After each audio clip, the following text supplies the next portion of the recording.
Hello and welcome to my channel. My name is Felicia and I want to talk to you today about my trip to Japan with my 16-year-old grandson.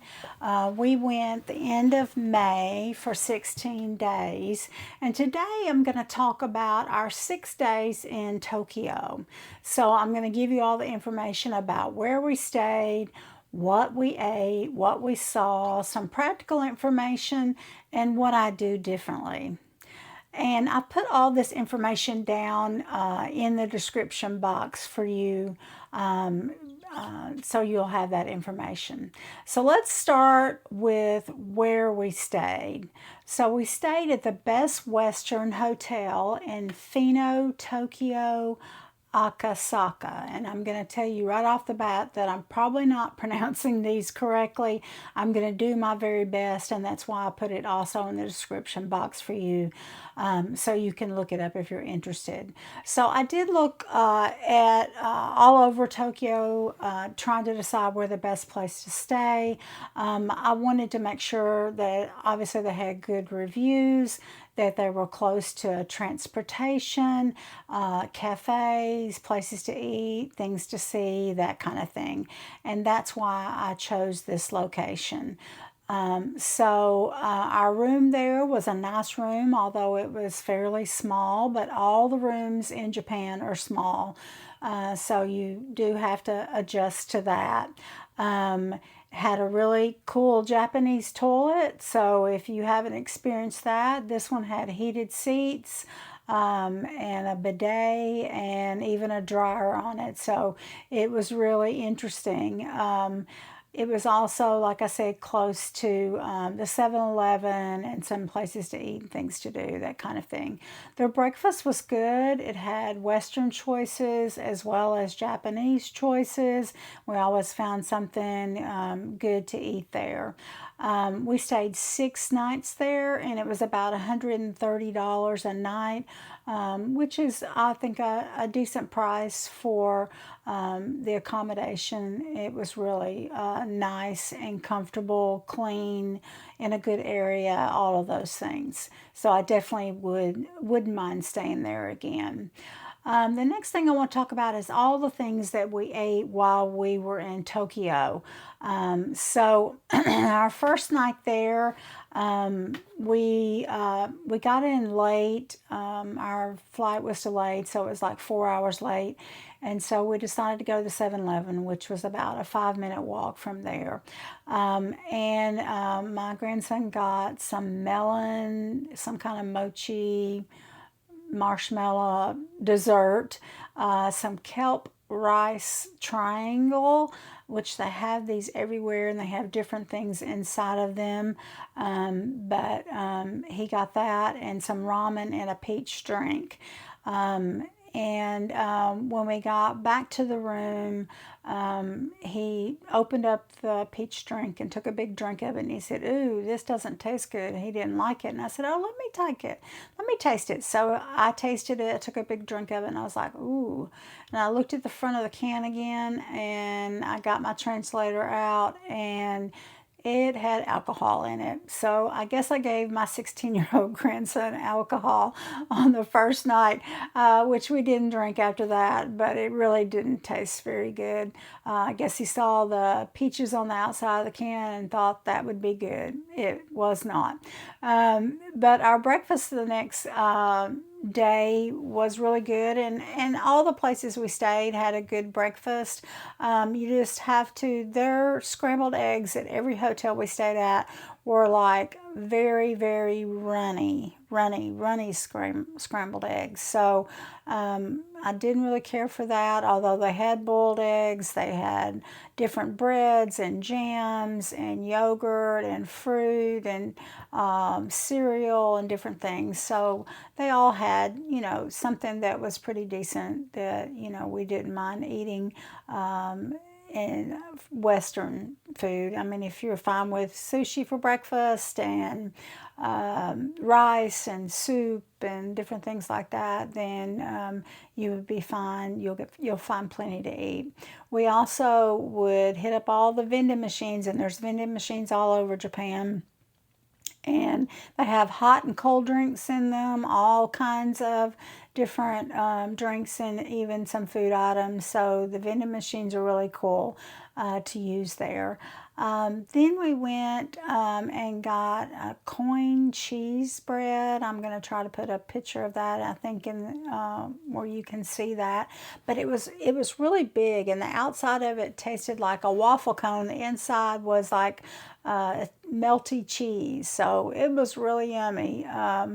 And then we had fluffy pancakes, pork ramen, candied strawberries. The strawberries had like a candy apple coating on the outside of them. Really good. It must have been strawberry season because there were strawberries everywhere. So we enjoyed that. We even tried the Hakone black eggs.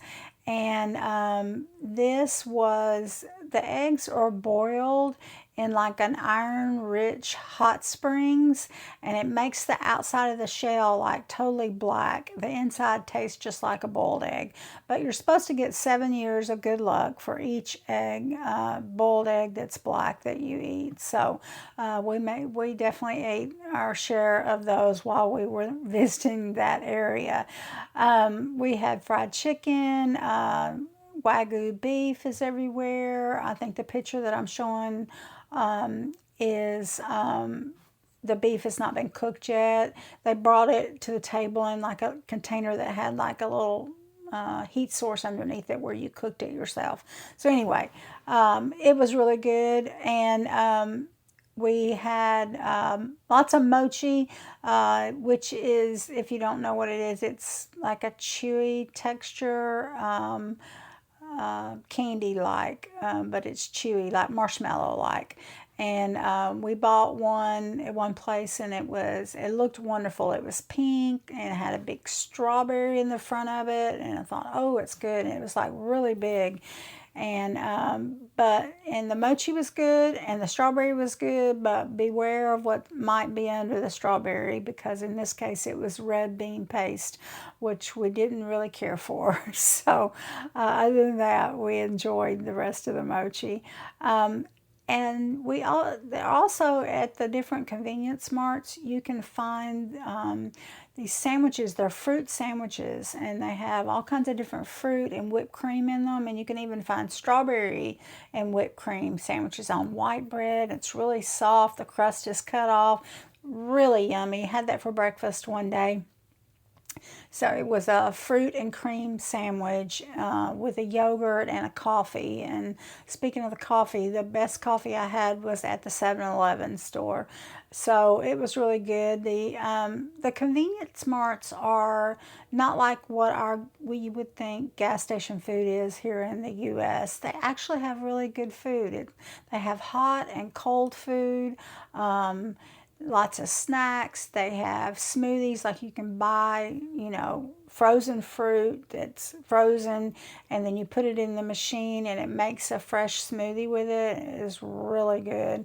So we definitely enjoyed that. And they have, like I said earlier, coffee, all kinds of drinks. Beware of the drinks. Make sure you use your Google Translate, and all kinds of snacks. So we had plenty of different foods while we were in Tokyo.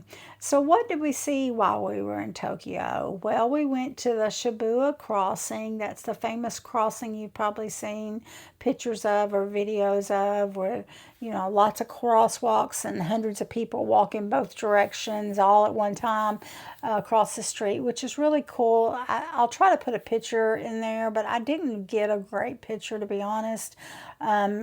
I think you need to, in hindsight, this is what I would do. I would go up to like a rooftop bar, or on a building somewhere, go up and look out and get some pictures like that. I wish that I had done that, and I didn't. So you should do that if you go.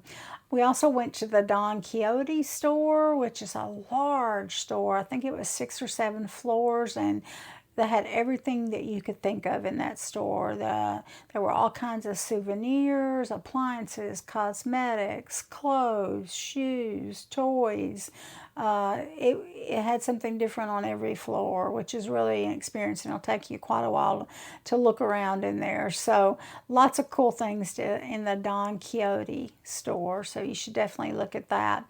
We also went to the Parlor Robot Cafe, and that was really a neat experience. We didn't have to have a reservation for anything. We went in the middle of the day, so it wasn't really crowded, and you go in there and someone will greet you, and then they'll take you to the robot will take you to the table, and then that robot stays at your table. It can talk to you, sing, some of them dance. You order off of an iPad at your table. We had some of the best ramen there that we had, and also had fluffy pancakes there that were really, really yummy. So anyway, that's another place that we went that was really cool. Then we went to one of the oldest temples there, the Senso-ji, I think. And that was really interesting also. Then we got tickets. I got tickets for a Mount Fugi tour, and I believe I got those through Get Your Guide. The two main apps that I got tickets for different things were Klook and Get Your Guide. And I believe it was Get Your Guide that I did the Mount Fuji tour. It was a bus tour. We rode, we rode the bullet train there, and then we got on the bus and rode around. And unfortunately, we didn't see Mount Fuji that day. It was very cloudy, although we did do some other things there. That's where we went to the Hakone area and got the black eggs, and we saw the shrine there. Then we did a pirate ship cruise on Lake Ashi there. So it was still a fun day, but we didn't get to see Mount Fuji, unfortunately. We also went to Disneyland while we were in Tokyo, and I got my tickets through Klook on that.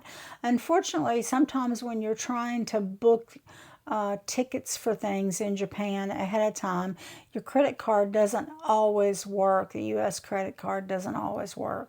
So I did have to book through a third party there, and it's called Klook. I did get the Disneyland app, and I did try to get tickets that way, but my card would not work there, so I did have to get them through Klook. We didn't have any trouble getting them there. Tickets were quite inexpensive. I think they were under $60, like $58 each, which I thought was very reasonable compared to Disney World, if you've been there before and seen their prices. So I thought Disneyland was a good price.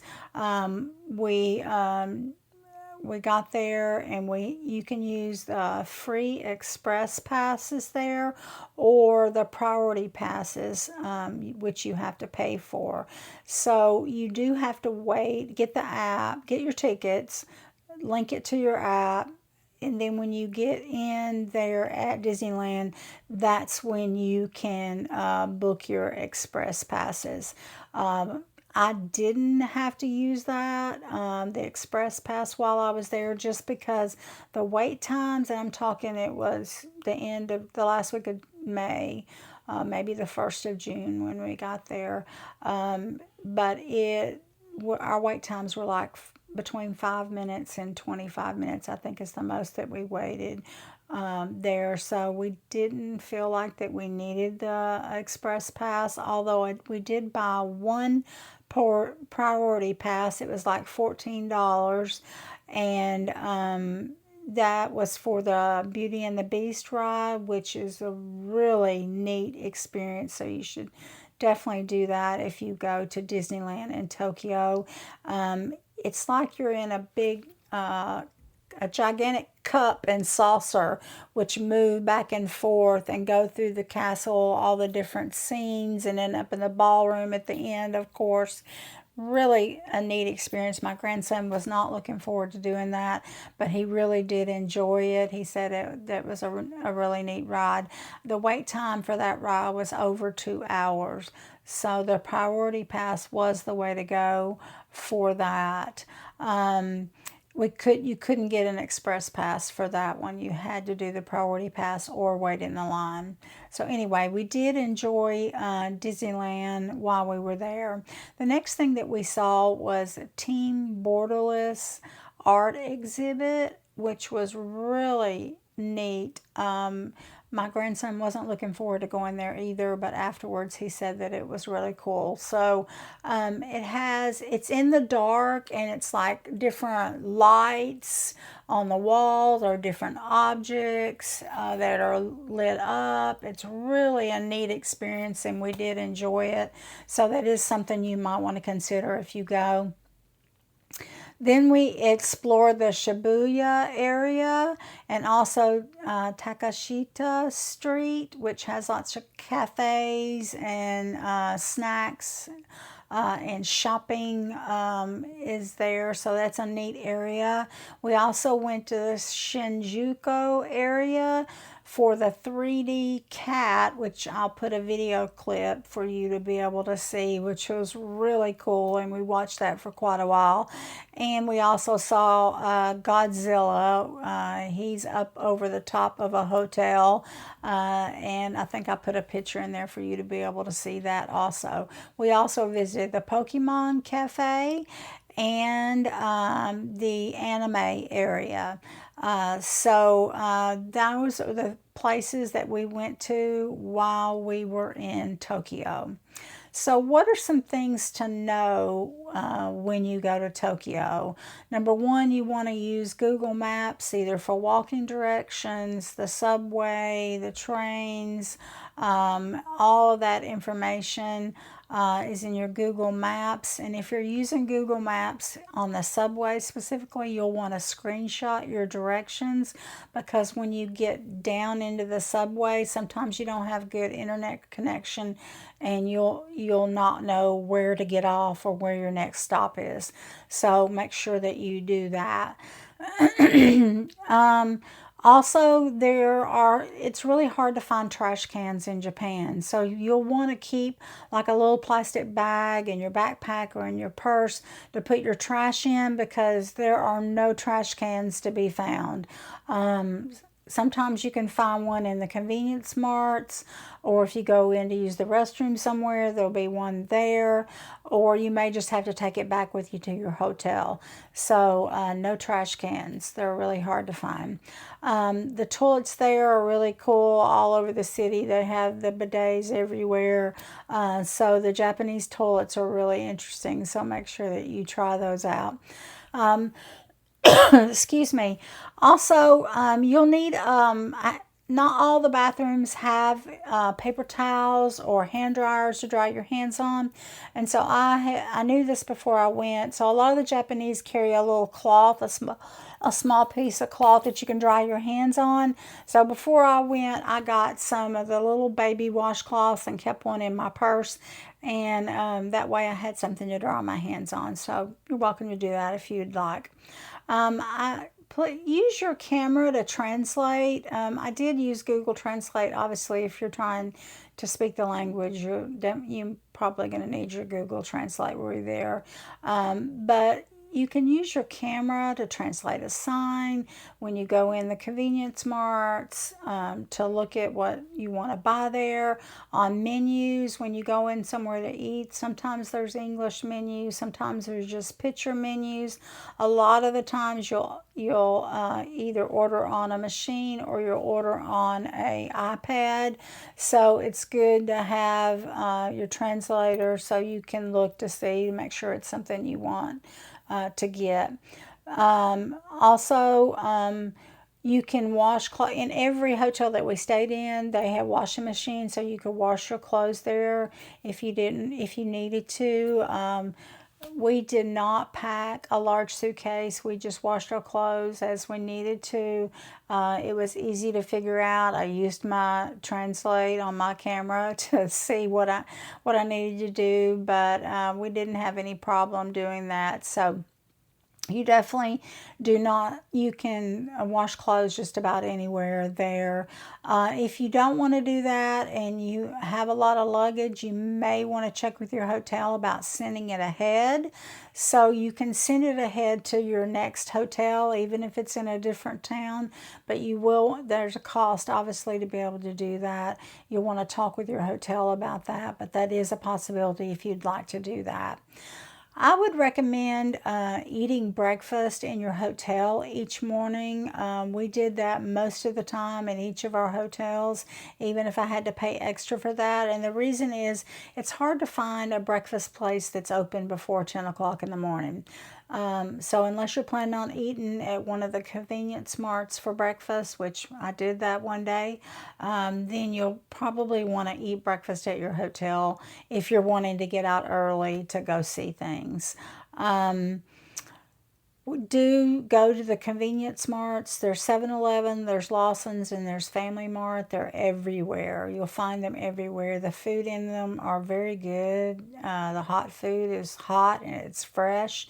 They'll heat up things for you that are not hot. And you can get all kinds of neat sandwiches and snacks and drinks. So it's really a good place to even eat a meal at any of those convenience marts. There's vending machines everywhere. You'll find hot and cold drinks in them and food in them, so make sure you use those.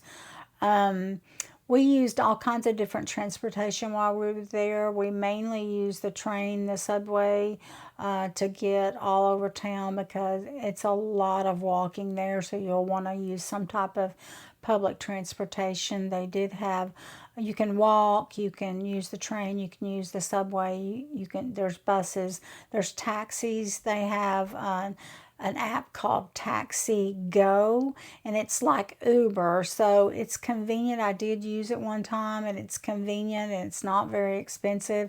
The good thing is that you can put where you want to go. It'll give you the price. Then you don't have to try to worry about whether your taxi driver can speak English or not. They're going to know where to take you. So I found that very convenient. You also can take the bullet trains from towns to town, or if you have a long day trip, then you could use the bullet train. Just know that the subway and the train are not going to be very expensive. I'm talking, $1.50 to $3 to get to wherever you're going, whereas the bullet trains are going to be more like $100 one way to get where you're going.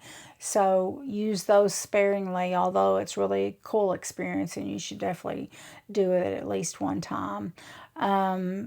We took a cab from the airport when I got there the first day. When I've been traveling for that many hours, I didn't want to have to worry about trying to figure out how to get a cab, which the cab would be easy, but it's quite expensive if you wait to get there to try to get one.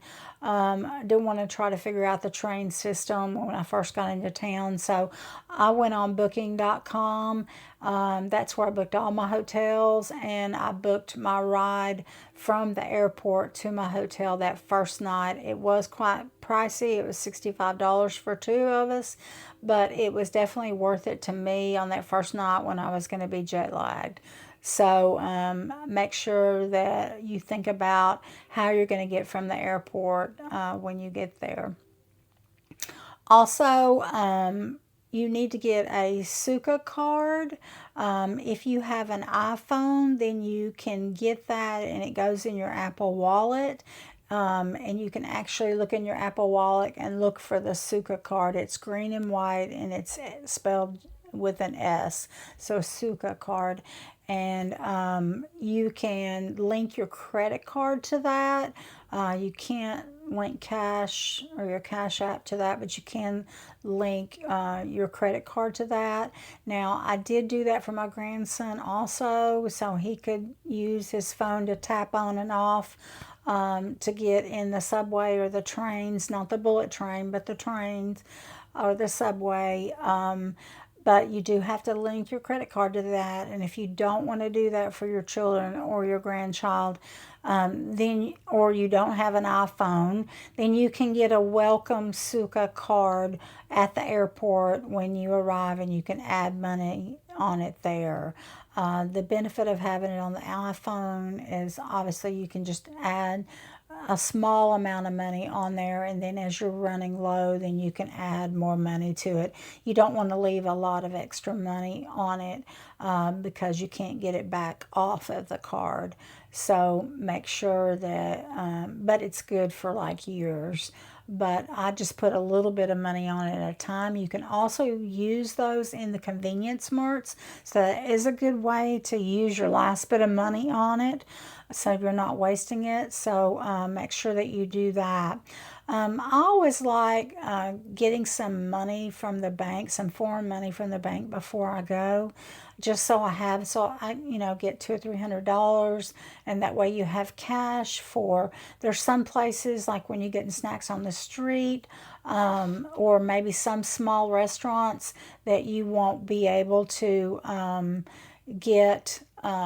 Money, you won't be able to use your card, so you'll want to have that cash with you. Um, and you also might want to get either a phone plan or an eSIM before you go. I have Verizon, so I like getting a phone plan. That way I know that my phone is going to work when I get there. I used Wi-Fi calling to make phone calls, but I did use it for data, so I have unlimited data and unlimited text messages on my phone. I think it costs like $100 to do that for like a month plan, but that's what I did. So you would definitely want to check on that before you go.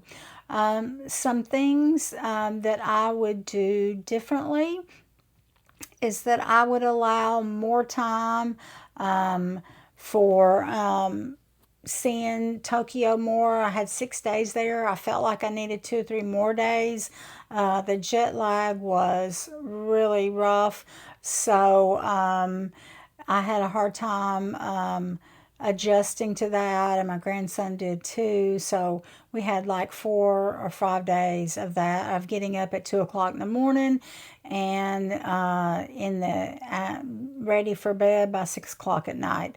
So that did excuse me, cut into some of our time that we had in the evenings to look at things. So you might want to take that jet lag into consideration and add some more time in your first location in Japan. I would definitely eat a lot more ramen.